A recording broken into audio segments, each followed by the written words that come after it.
At last Monday's meeting of the Scottville City Commission, there was a motion to disband the city police department.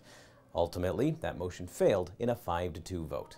Scottville City Manager says it's not a new issue. Commissioners looked at revamping the department 5 years ago and again 3 years ago, both times deciding that the city is better off with its own police officers. It was cheaper for us to have the type of coverage we wanted in the city, to keep our own officers and keep our own part-time chief. The thing that you have to remember is this community only has 1,200 people in it.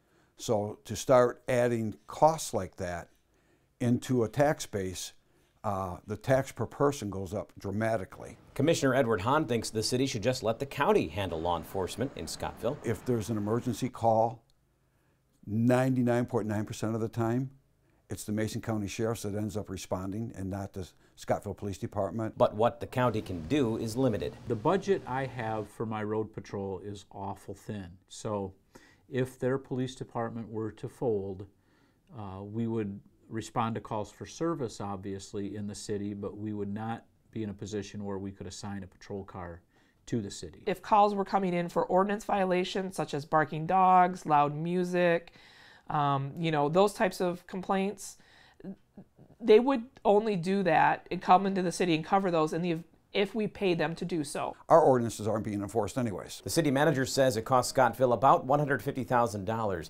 for its own police department. Commissioner Hahn pegs that cost at more like $180,000, and it would cost about $108,000 to contract with the county for them to provide a deputy for the city of Scottville.